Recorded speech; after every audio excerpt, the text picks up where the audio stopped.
Всем привет, с вами Велобаза.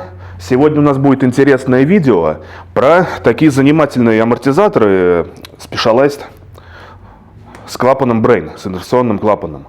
Идея сделать такое видео у меня зрела давно, но в сезон такой возможности не представилось. Брейны были, но их нужно было сдать быстро, то есть не затягивать сроки. А сейчас у нас на дворе зима, правда снега нету. Время у нас есть, и к тому же у нас случился такой интересный момент, что у нас одновременно находятся на обслуживании два амортизатора с брейном. Один из них это самый-самый первый, то есть самая-самая первая генерация, и самый актуальный, то есть самый новый, то есть одновременно у нас на операционном столе дедушка и внук. Значит, смотрите, сразу дам описание к видео, чтобы не было каких-то непоняток. Это видео будет про то, как можно обслужить свой брейн в домашних условиях. Да, вы не ослышались, в домашних. Это видео не о том, как нужно делать брейн, а о том, как можно это сделать. По-хорошему, здесь единственное с этими амортизаторами есть сложность, это прокачка. Почему? Потому что у них довольно сложный, извилистый масляный контур. По-хорошему, они делаются на вакуумной машине. Но это не значит, что просто сколько я видел, ребята из регионов, они доходит до того, что свои амортизаторы они отсылают в другие города, в мастерские, чтобы там их обслужили.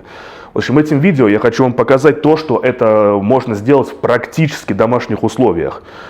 То есть здесь не все так страшно, как пишут в интернете. Я думаю, мы разделим это видео на две части, потому что амортизатора у нас два. И начнем мы, наверное, со старичка. Вот с него. Я не буду очень долго останавливаться на процессе разборки, потому что он по сути простой. Мы сконцентрируемся на сборке и на прокачке. Ну и рассмотрим устройство инерционного клапана. Ну что ж, приступим. Значит так, для того, чтобы разобраться с этим амортизатором, нам потребуется определенный набор инструментов. Практически все из них, они довольно простые, распространенные. Это обычные рожковые ключи 16, 19 и 22, они есть везде. Это иголка EFP камеры, опять же, есть везде. И шестигранник с прорезью. Но там еще внутри обычные шестигранники потребуются, но это опять же, это есть везде. Единственная вещь, скажем так, которая нестандартная и которую вам, возможно, придется попросить знакомого токаря сделать, это штуцер для прокачки. Чуть-чуть попозже, когда на этапе сборки я покажу, куда он вкручивается, и скажу его параметры, они будут написаны в комментариях к видео. Для начала нужно спустить давление воздушной камеры.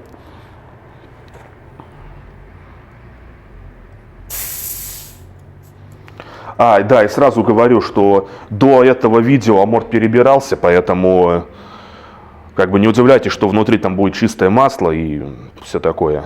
Теперь нам нужно открутить этот я не знаю даже, как правильно это назвать. В общем, это ухо, его нужно открутить.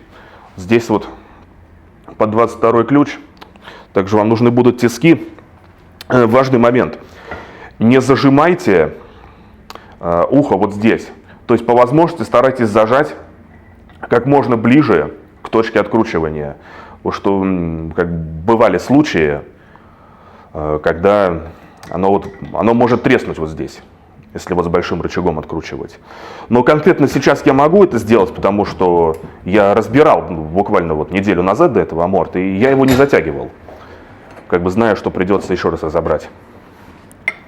Но вы зажимаете желательно здесь . Все, в этой детали нет ничего интересного. Никакого обслуживания она не требует, за исключением шаровой опоры. Итак, пока все идет как обычный амортизатор Fox, но здесь уже появляются небольшие отличия. EFP у него находится тут, в брейне, не здесь. Поэтому по привычке эту пока не откручивайте. Сейчас нужно спустить давление ЕФП. Берете шестигранный на 4, выкручиваете вот эту заглушку. Опять же, сейчас я его только что разбирал, поэтому я не стал ставить вот сюда вот нейлоновый шарик.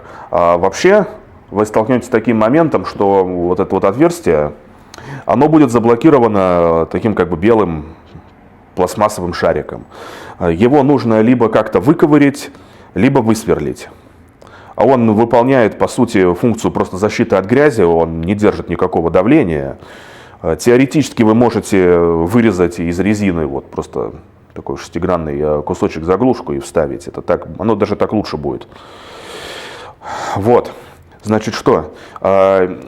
Иногда вот даже когда вы выкручиваете заглушку, никакой воздух не выходит, но это не значит, что его там нет. Нужно взять какое-нибудь шило, какое-нибудь любое тонкое, и немножко, вот здесь будет резинка, и немножко пошебуршить ее. Вот.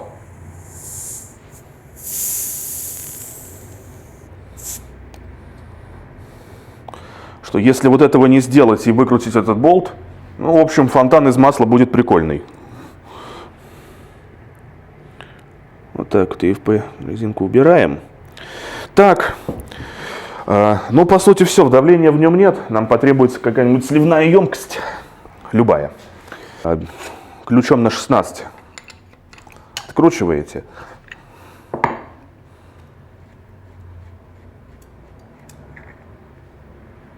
Ну, оно сейчас пока маслом писать будет неохота, его нужно дальше разобрать.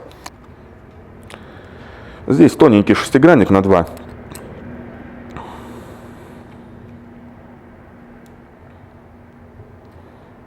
Вот. Проморгал. Собственно, как только у него появился проток воздуха, вот масло оно и начало вытекать. Скручиваете воздушную банку.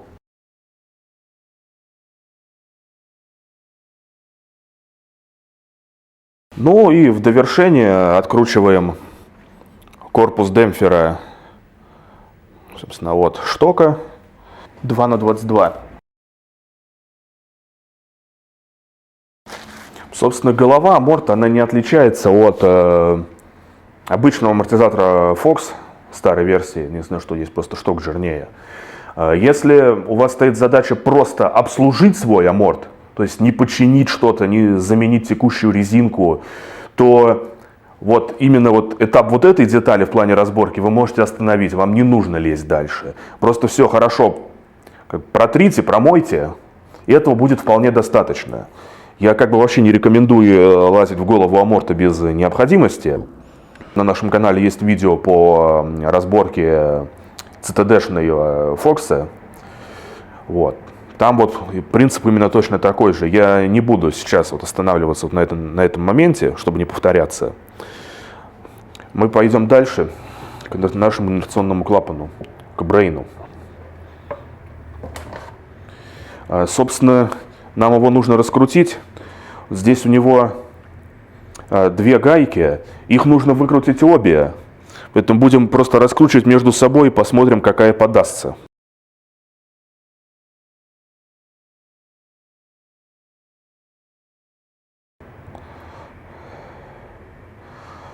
Так, вот он наш инерционный клапан, мы к нему чуть попозже вернемся. Ну и последний момент, есть вот корпус с АФП-камерой, и нужно выкрутить вот эту вот часть, эту гайку. Воспользуйтесь ременным ключом или оправкой, не принципиально.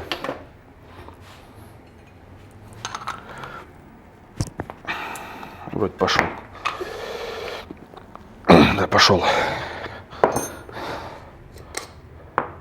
Ну и последняя завершающая деталь. Поршень АФП. Значит так. Вот мы его крупноблочно разобрали. Сейчас я вам его разложу. Голова. Тело. Мозг. И банка. Вот, по сути, и все. Вот. С обычным обслуживанием вам стоит остановиться вот на, как бы на этом шаге, все максимально вытереть, обезжирить и начать собирать назад. Так что можете, вот все, что я буду делать дальше, можете проматывать до момента начала сборки. Ну а мы, раз уж у нас есть такая возможность, мы заберемся в инерционный клапан, посмотрим, как он устроен. Значит, инерционный клапан Брейна. В чем смысл его работы? Смысл его работы вот в этой тяжелой гильзе.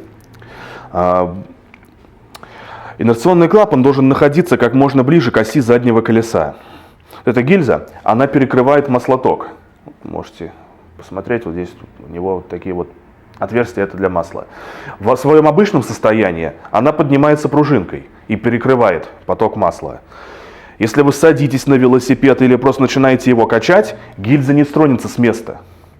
И аморт будет всегда в закрытом положении. Но если вы будете ехать по кочкам, по препятствиям, и ваша задняя ось начнет двигаться вверх-вниз, за счет такой неслабой массы эта гильза будет шебуршиться вверх-вниз. Все это находится в масле под давлением, поэтому она не возвращается назад так быстро. И вот за счет вот этого именно времени, когда она находится в таком положении, подвеска у вас будет работать. Но когда вы опять выкатитесь на ровную поверхность, гильза перекроет маслоток, и ваш велосипед снова превратится в хардтейл. Берем ключик на 16. Эту черную деталь фиксируем в тисках, так удобнее, но можете держать 16-м ключом.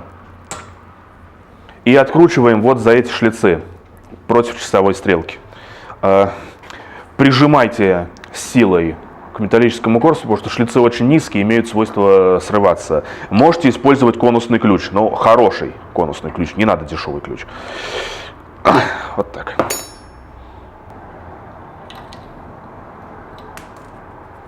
Так, вот наш инерционный клапан потихонечку разбирается. Значит, что мы имеем? Мы имеем черное тело клапана. Давайте его почистим.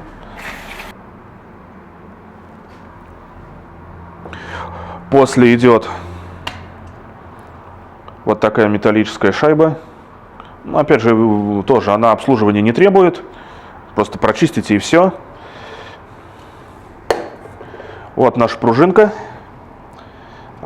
Собственно, она отвечает за возврат этой подрессоренной массы. Нет, не подрессоренной массы. Отвечает за ее возврат в рабочее положение. Собственно, вот наша гильза. Знаете, у нее даже вот интересно стало, ради интереса, давайте мы ее взвесим. Что она вообще такая тяжелая. Так, ну-ка, давайте проверим. 37 грамм. Не слабо. Не слабо. С учетом того, что вот это самая первая, самая простая модель Брейна, у нее нет никаких регулировок самого режима работы мозга, то, по сути, регулировать его можно весом вот этой гильзы или же жесткостью пружины. А в более современных вариациях снизу у корпуса Брейна есть синяя крутилка, которая отвечает за скорость возвращения вот этой вот гильзы на свое родное положение. Значит, вот наш корпус. В принципе, дальше разбирать я его смысла не вижу. Там обслуживать нечего уже. Промойте его хорошенько. Не оставляйте прям ничего внутри грязного. Ну вот, собственно, вот он, весь инерционный клапан обслуженный. Даже, смотрите, такой момент, что в нем резинок-то по сути и нету, но даже если что-то внутри у него будет как-то совсем немного протекать, это не страшно. Это, собственно, закрытый масляный контур, который гоняет масло туда-сюда. И какие-то микронные утечки масла, они никак не скажутся на его демпфировании, на его работоспособности. Ну, давайте собирать назад. Собственно, тут деталей совсем немного. Берем наш вот тело, ставим гильзу широкой стороной вверх. Надеваем пружинку. Берем корпус. Не забываем вот об этой вот шайбе. Кладем ее вот здесь, между лепестков. Собираем назад. Как бы смотреть, чтобы пружина попала в углубление. Ну, там все интуитивно понятно. Простоволоситься сложно. Чуть-чуть руками скрутите, проверьте, что все нормально, без заедания работает. Если все четко, затягивайте. Фиксаторов здесь не нужно, как бы эта деталь не склонна к раскручиванию. Все, до одрю не тяните. Примерно 8 ньютон-метров. Итак, наш инерционный клапан собран. Давайте собирать амортизатор назад. Ставим AFP-камеру. Смотрите, внутри, Лех, поймай фокус. Внутри видно, что банка имеет, скажем так, переменный диаметр. Вот широкая часть, нижняя, она идет под инерционный клапан, сверху EFP. Можете, если у вас сохранились наклейки оригинальные, можете ориентироваться так, что надпись должна быть вот в таком положении. Ставим EFP-камеру. Так, нам сразу же нужно достать масло. Собственно, будем заправлять пятеркой. Она абсолютно симметричная, то есть неважно как.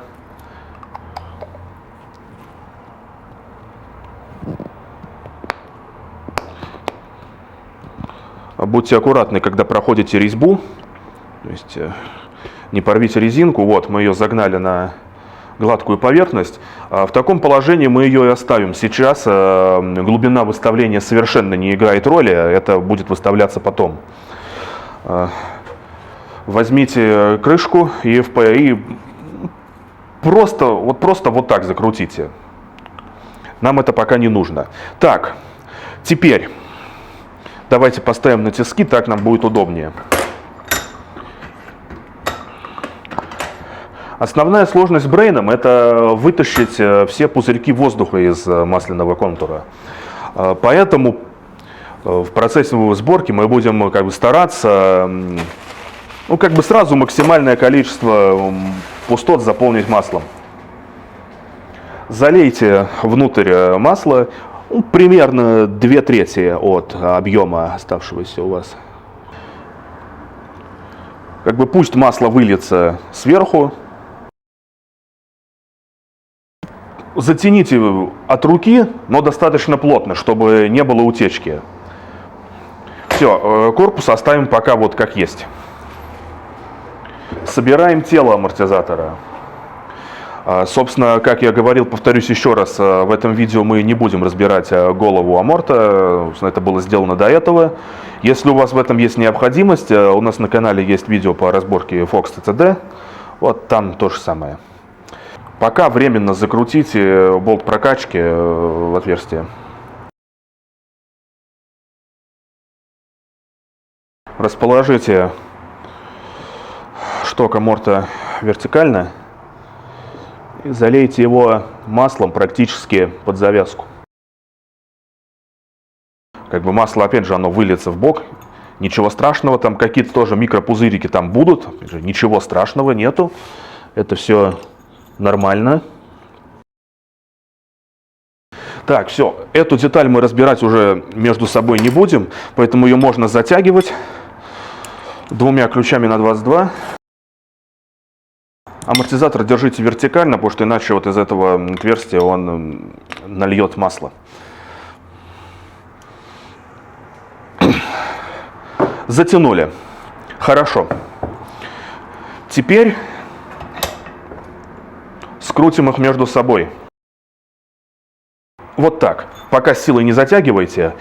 Так, теперь, смотрите, важный момент, собственно, самое интересное, момент прокачки, процесс прокачки. Расположите амортизатор вот примерно в той позе, в которой сейчас я его закреплю. Откройте порт прокачки. И вот, собственно, подошло время для нашего самодельного штуцера. Собственно, это, наверное, единственный инструмент, который просто так вы не купите. Значит, его параметры. Здесь резьба М18 на 1,5. Такие плашки в природе существуют. Форма штуцера остается на ваше усмотрение. Главная задача, чтобы вот это соединение было герметичным. Если хотите, можете сделать насадку под капельницу. Хотите тут любую, какую вам удобно, резьбу режьте, это на ваше усмотрение. Самый главный момент — это вот эта вот резьба. Вот. Собственно, я сделал его под вот такой вот шприц. Как бы максимально унифицировал все свои штуцеры.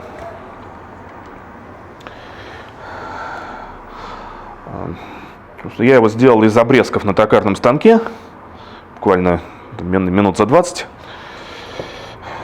Нечего добру пропадать. Вот, как бы любой токарь, который хоть чуть-чуть знаком с токарным станком, такую вещь исполнить может легко. То есть вам ее сделают в любом месте, где есть токарный станок. Если хотите, можете заказать у нас. Набираем маслица примерно до половины. И вот если вы все сделали правильно, если у вас хороший штуцер, это соединение герметично, и сейчас мы будем вытягивать оттуда все пузыри.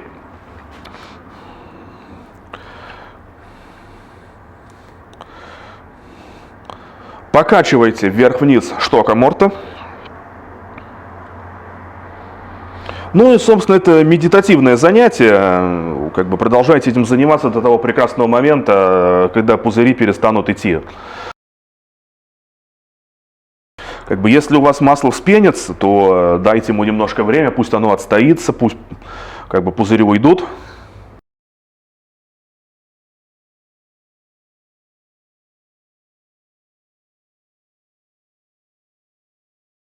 Теперь вы можете открутить крышку ИФП-камеры, мы же ее не закручивали, не забыли. Придерживаете ее пальцем и как бы вдавливаете ее внутрь аморта.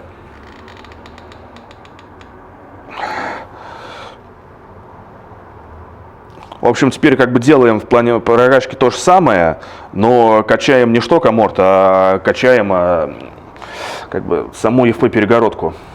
Она ходит довольно туго, потому что нам приходится, по сути, продавливать сопротивление самого брейна.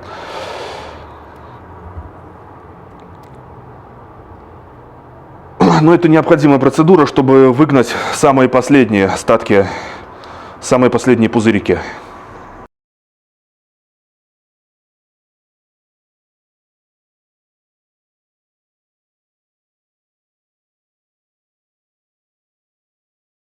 Ну, все. На этом мы остановимся. Итак, будем считать, что наш амортизатор прокачан, потому что пузырей больше нету. Теперь выставляем глубину ИФП. Сейчас я его переверну, чтобы мне поудобнее было.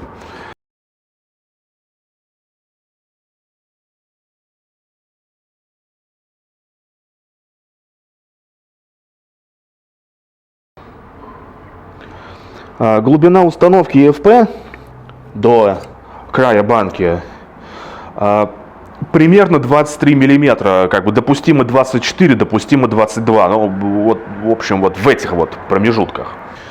Возвращаем уплотнительную резинку для прокачки, как бы осматриваем, оцениваем ее техническое состояние, то есть можно ли еще раз ей накачать. Закручиваем крышку. Ну предварительно капните с другой стороны ИФП немножко масла, чтобы оно на сухую не ходило.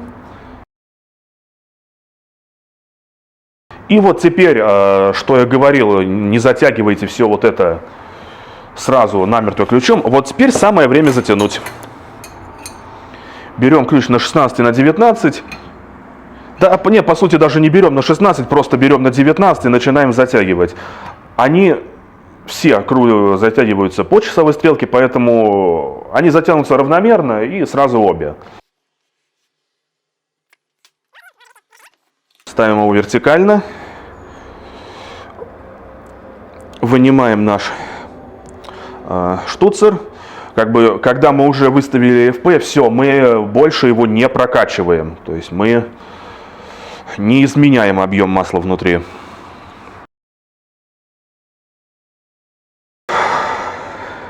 Так, настало время ЕФП. Собственно, вам потребуется иголка для его накачки и ключик шестигранный 4 мм с прорезью. Ну, стандартно все. Давление допустимо от 100 до 250. Как бы в зависимости от давления аморт будет вести себя по-разному, но с учетом пожеланий хозяйки. И что я немножко поэкспериментировал с давлением, мы остановились на варианте 200 пси. То есть вот на таком оно вот работает как бы максимально вот то, что хочется владелице. Поэтому мы так и сделаем, мы накачаем 200.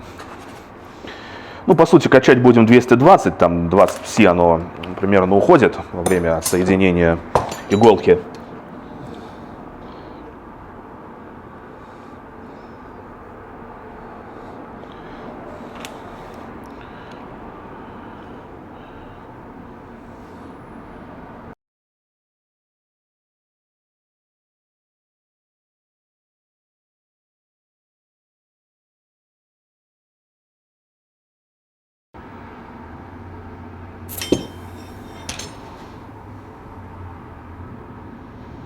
Все.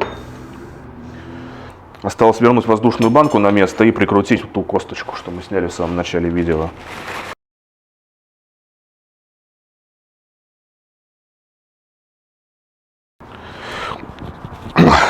Ну, здесь просто нужно приложить силу.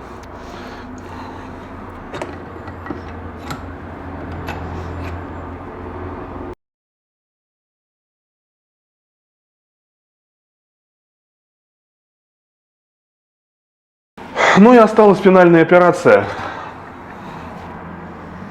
Возвращаем съемное ухо аморта на место.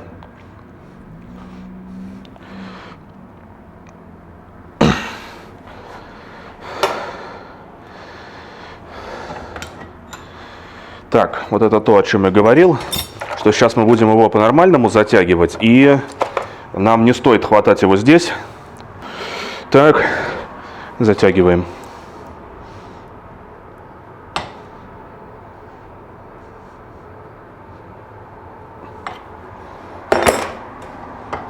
Ну, на данный момент все. Осталось только накачать.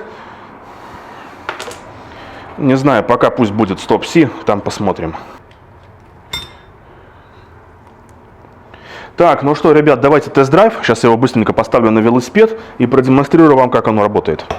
Так, я по-быстрому накинул амортизатор. Смотрите. Значит, положение, так сказать, боевое. Мы едем по плоскочу, по Москве. Ну, мы, по сути, практически хардтейл. Да, оно прожимается, но очень неохотно. И вот тут мы такие налетаем на кочки.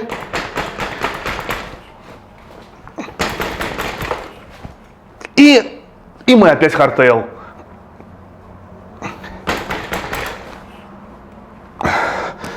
Аморт не чавкает, не сопит, немножко свистит воздушной банкой, это свистит перепуска между позитивкой и негативкой. Ну, собственно, они так все делают. Ой, господи. Ну, тут, конечно, не очень удобно. Вообще, лучше всего поехать покататься. Это как бы самый показательный тест. Но я уже вижу, что все хорошо. Как бы с этим брейном мы работу выполнили. Сейчас я немножко отдохну. И во второй части видео мы разберем кое-что поинтереснее. Разберем новую вариацию брейна со шлангом, с регулированием мощности самого брейна. Посмотрим, чем они отличаются. То есть, как вообще Specialized до такого дошел, то есть, во что он эволюционировал. Так, все, с первой частью мы закончили.